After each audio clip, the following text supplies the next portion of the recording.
11:42 here on The Big Debate. We're nearly a week into the Cricket World Cup. What teams have been surprising you? Have you been happy or disappointed with your team's performance? I'd love to hear from you. If you've managed to try and go to any of the games, if you've taken off any time from work to focus on the cricket. Look, I just want you to talk to me about the games. If you have gone to any of the games, tell me what the atmosphere was like. And also drop me a message, whether it's a text or a WhatsApp or an email. Who do you support and how would you rate the team out of 10? Let me know your thoughts then. 03459 440 445 as well. For the next half hour, well, the next 20 minutes really, could be reflecting on the games and the results so far with former Indian cricketer Abhishek Jhunjhunwala, Bangladesh cricket fan Tasmia Tahia, Imran Asghar, Pakistan fan from the Stani army, along with our own sports presenter Ankur Desai, who's at the Oval for Bangladesh's lunchtime game against New Zealand. Let's come to you first of all then, Anks. Tell us a little bit about what it's like at the Oval. It is absolutely dead set quiet. It feels like I'm the only person here at the moment, and a few of the people setting up the outfield. We've got some of the umpires out there having a look at the wicket right now, the ground staff as well, and a couple of players I think are training on the far side of the stadium as well. So that's about it really, because we're still quite a way away from start here. I think start's going to kick off at about 1:30 here. So yeah, fair bit of time. No real sign of fans either on the way in. So yeah, pretty peaceful. Pretty peaceful indeed. So Anks, I'll come back to you if you don't mind, just to talk about who do you think has impressed so far. I know we're very early days. Some teams one game, some teams two games, and one actually in the middle of their third game. But yeah, I want your thoughts on who you think is doing well and not as well as they should be in a moment or so. But let's speak to former Indian cricketer Abhishek Jhunjhunwala about it first. Abhishek, morning. Good to have you here. What are your thoughts then? Who have you been impressed by? I think Bangladesh has impressed me a lot, really, because I don't think anybody expected them to get over 300 runs against a team like South Africa, and then surprise South Africa by winning the first match in the competition for Bangladesh, I'm speaking. So yeah, they're one of the sides who's improved over the years tremendously, and a lot of hope on them at the moment, the way they have played, and they have the capability to upset a few big sides and going forward in this competition. And West Indies as well. They have done pretty well against Pakistan in the first match. Interesting. Now let's bring Tasmia in on this. And as this is a cricket panel, I do want everyone just to chat to each other as well. Don't feel like you need me to interrupt. But Tasmia, listening to Abhishek there, former Indian cricketer, actually talk about Bangladesh being the most impressive team so far. That must be music to your ears. Oh, I'm so happy. I cannot even express how happy we are right now. We were so excited for that game, and it's so nice to see Bangladesh started off with a really good result. It's really brought the confidence up in the team, and it's really exciting for us fans to now cheer on the team, really, and we're going to cheer them on, hopefully, till we get the cup.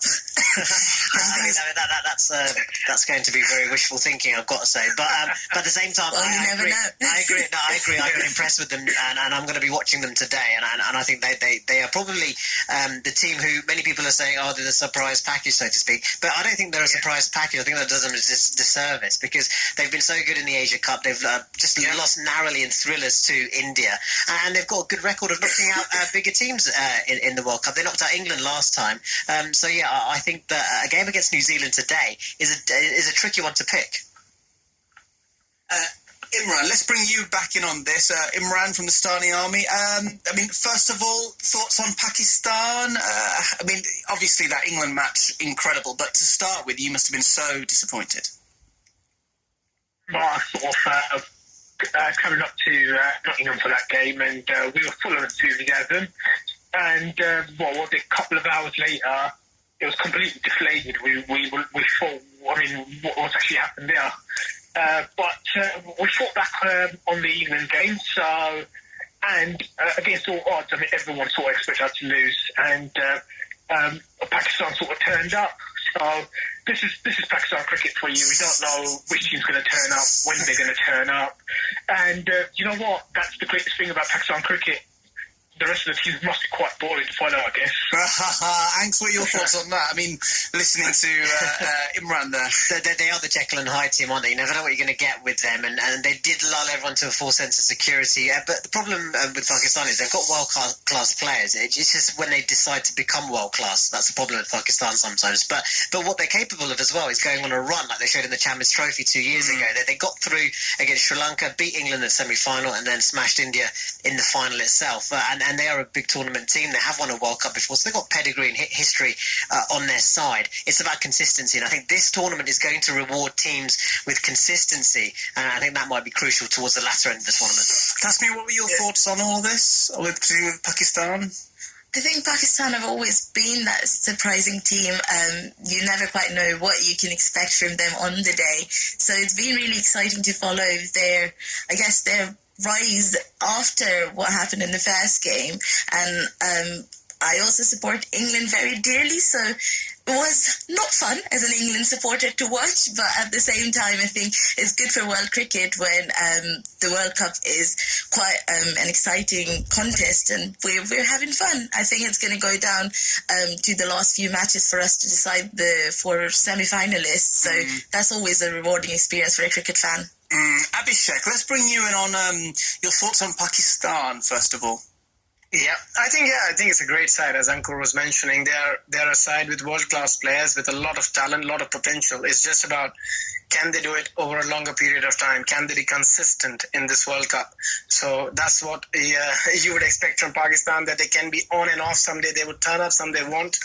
And on a given day, they can beat any side. And this tournament in itself, in the World Cup, all 10 teams, I think they have the potential to beat any other team on a given day. So it all depends the team who's consistent over a longer period, and those are the teams that's going to qualify for the top 4. Anks, what do you make of the situation so far then with India this morning? Let's talk a little bit about India, actually, underway so far. Bumrah in great form. What are your thoughts there? Bumrah, best bowler in the world, I think, across all formats at the moment. Over the last year to 18 months, he's been superb. And how convenient for India that they managed to start later than everybody else as well. So they've had a nice rest. They put. I did want to touch on this a little bit. I mean, Abhishek, there's been a fair few theories flying around about the draw here, and also certain grounds that are being played on, and what sort of bowling they might be friendly for. What are your thoughts on this? Yeah, it's just we just have to wait and see on what surfaces India play. If they get a green top, I think they might struggle a little bit, given the way the openers like to bat. They like to go after the bowling from very early on, the likes of Shikhar Dhawan and Rohit Sharma. So if they get a pitch where there's a bit of grass, it'll be interesting to see who turns up on that day for India. Because if Virat Kohli is not consistent in this tournament for India, I think there's a bit of concern if the ball is hooping around. Okay then, cool. So, I mean, we've got some thoughts really on the major teams that we were talking about here. A little word on Sri Lanka and Afghanistan. Obviously, they played out yesterday. Scrappy match, exciting match, probably not the best quality. What are your thoughts on that, Anks? Is that fair? I was there last night throughout the day as well. It had patches of brilliance, some excellent fielding and some excellent shots, but that's the problem with Sri Lanka and Afghanistan. They can't sustain it for a long period of time, and that's why they might fall short. And many people said that this was a game between the two teams battling for the wooden spoon, battling to not be bottom of the tournament. And you can sort of see that because they're both inconsistent. But Afghanistan, again, they're a country on the rise, so you got to give it to them that they're competing at this level, and they were largely on top for the majority of the game. And then Sri Lanka's experience, I think, got them over the line as well. And the conditions didn't help. There's a massive rain delay, but subcontinent teams aren't really used to those sort of conditions and those sort of delays. So look, there's plenty to build on for both teams, and let's hope they can put a run together and give competitive games to some of the bigger nations. Tasmia, I'm going to come back to you on this. If, as you say, Bangladesh are going to qualify for the semi-finals, they're going to need to comfortably beat both Sri Lanka and Afghanistan, aren't they? What are your thoughts on that? Is that something that is going to be possible? I mean, they did lose to Afghanistan in the Asia Cup as well, let's not forget. I think what Like your colleague was saying earlier, I think it all comes down to experience, and I think Bangladesh have recently had some experience of quite close matches. Have had the experience of playing against both these teams, but what will be really interesting to see is how the weather and the pitches play out. It is going to be quite an exciting watch for us fans, and I think, I'm personally going to be at both the matches with my dad, and we will be cheering the team on. So hopefully we come back with some good results in there. Excellent. Abhishek, I'll come back to you on this. I mean, do we think Bangladesh are going to be able to take on Sri Lanka and Afghanistan, get 4 points out of that? What are your thoughts? Yeah, I think they should. The way they've started the tournament, you would definitely put your money on them to do well against Sri Lanka, because Sri Lanka, to be honest, is not looking a team which will put a threat to a lot of teams in this competition. They are still, again, they are in the rebuilding phase. They've got a lot of young talent, but a lot of immaturity as well. So over the years, they mature, they'll become a better team. But at the moment, I would definitely back Bangladesh to win against Sri Lanka. And Afghanistan, it's a bit tricky because, again, with Rashid Khan and a few others and Mujib, if they can produce some exceptional performances, they can cause trouble to any side. So I think Bangladesh needs to be a bit wary with Afghanistan, because they wouldn't want Rashid Khan or Nabi to do something exceptional and take the game away from Indeed, and they're due a good performance, aren't they, at some point in the tournament? Ankur, before you go, I know you've one more question, really. Which players have stood out for you, and which players would you want a bit more from? Oh, want a bit more from, you know what, from an English and British Asian point of view, I hope Mo and Ali can start producing, because I think he's such an exciting player. He's been great with the ball, actually, but it's with the bat which he can really excite. So I really hope that he can ignite this World Cup, because I think lower down the order, his runs are going to be crucial. His spin bowling so scared of the bat, didn't he? Yeah, and he was great in the IPL. Abhishek and I commentated on quite a few games where Mo batted really well, and he's such a flexible player. I hope he can really come to the core as well. And you know what, as much as people love to see big scores, I quite like the low-scoring thriller yesterday. So if the ball does dominate from time to time, and we see some of these spinners like Rashid or Chahal from India and those guys, and even Bumrah from India as well, we'd love to see these guys having good tournaments as well. Interesting. Thank you, Ankur, for your time there. Let's go back to Imran Asghar now from the Stani army supporting Pakistan. Imran, which players have impressed you, not just talking about Pakistani, but across in the tournament, and which ones you want some more from? And that I want to focus on the Pakistan team. Rather than players, I think it's a bit early to just pinpoint on a single player at the moment. For example, Bangladesh played really well, but there wasn't a specific player that you can sort of point on. I mean, I know Saqib and Mushfiq were really superb on that day, but you can't exactly point on one player and say that player was absolutely phenomenal. I mean, it's a team game. Absolutely. What I've been really impressed about the World Cup so far, it's we've had some games where the bowling has actually sort of excelled, so to speak, which is such a relief, because I was really dreading these wickets where teams are going to be chasing 350, 400 every game, and it doesn't really make it a spectacle for me. Every single game should be a good contest between bat and ball. So on that, I mean, if I had to sort of pinpoint on one player that I've been really, really impressed with, it was Mushfiq Rahim for Bangladesh. Very interesting there. The way he, after they lost them 2 wickets, I know they had a great start anyhow, but the way they lost them 2 wickets and he come back and he steadied the ship, that's what experience does for you. That's what a very, very good quality cricketer does for you. And he really stood out. And when he actually eventually got out, you can actually see the disappointment in him, because he actually thought that he could take them even further. I know, he did, didn't he? Imran, really impressed. Who do you want more from the Pakistan team? Which player needs to stand up and start owning it the same way that you're talking about Mushfiq there? Shoaib Malik. I'm not Shoaib Malik's biggest fan, but if he's picked with that experience, that's what he needs to do. He needs to carry the team over. You can't just rely on a 10 or a 12. I mean, he averages, I think, around 13 in England against all opposition, which is pretty poor considering his debut in 1999. So someone like him, he needs to stand up and, as he's retiring after the tournament, really make it count. Yeah, that experience there, isn't he? 37 years old. Abhishek, Tasmia, to the pair of you, really. Abhishek, I'll come to you. Which players have impressed you, and do you think that this sort of environment that we're in, who do you expect big things from? No, I think Fakhar Zaman, if you talk about Pakistan, I expect a lot of big things from him because he's somebody who's superbly exciting. And if he gets going, he can win the matches single-handedly. And again, from Indian point of view, I'm looking forward to watch KL Rahul bat. I think he's one of the best batsmen in the world if he gets going. But he hasn't been consistent over the years for India. So a lot would be expected out of him getting that number 4 spot, which has been in debate for the last 6 to 8 months for India. So finally, we know that KL is going to bat at number 4 for India, and let's hope that he does well. Yeah, Tasmia, what about for yourself? Who are you picking on as the player?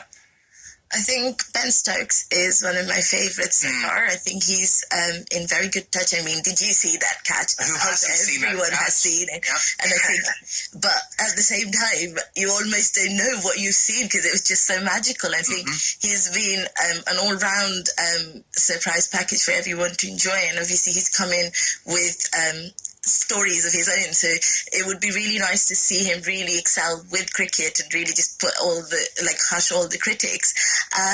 In terms of Bangladesh, it would be exciting to see what Mustafiz brings on in every game, and also Tamim Iqbal. I would like to see him take a bit more charge at the top. Are you going today to the Oval? I am. How are you feeling about that? Well, I'm quite excited, and I think I remember the atmosphere 2 years ago when we were there for the Champions Trophy, and this is so much bigger. Yeah. I think I'm really excited about that.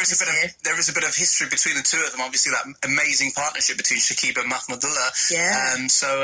Fingers crossed. I think this will be quite an interesting barometer of where Bangladesh are at, really. I mean, we've only got a minute left or so, so very quickly, I'm going to go around the three of you, actually. I mean, I know it's early days, 1 game, 2 games away, but this is part of the fun, isn't it? Who's looking likely for the semi-finals for you, Imran? I think India and England are sort of nailed on. I think Pakistan will get there as well. We're just one of them sort of teams. We turn up, we're going to... And the fourth? Use good teams. And New Zealand. Oh, interesting. No Australia there for you. Tasmia, what about yourself? Well, I say the same. I think India and England are very strong favourites from my side. I'm going to still keep Bangladesh in contention because, obviously, I'm going to leave the 4th spot open. No, I want a 4th. Well, you want a 4th? Okay, yeah. I guess it's Australia and New Zealand for me right now, but I'm not sure which one of them yet. Interesting. That's an interesting one. And Abhishek, I'll come to you. Top 4? India, England, Australia, West Indies. West Indies are in there. That is actually a very good shout because, we'll see what happens there. But my thing with the West Indies, and we'll debate this next time, is, I mean, they're huge guys. They're big guys. Are they fit enough for 9 matches? Or is it going to be one of those that as it goes on, they're going to start getting a bit more tired in the field? But that's an interesting thought there. Right. Anyway, thank you very much for your time there, Imran Asghar, Tasmia Tahia, and also Abhishek Jhunjhunwala as well. If you are going to the matches, as Tasmia is, I hope you enjoy yourself there at the Oval today. And yes, to all you out there who are currently at the India match or at the Bangladesh New Zealand match, well, I hope you have a lovely time. This is the British Asian Sound on BBC Sounds and Digital Radio.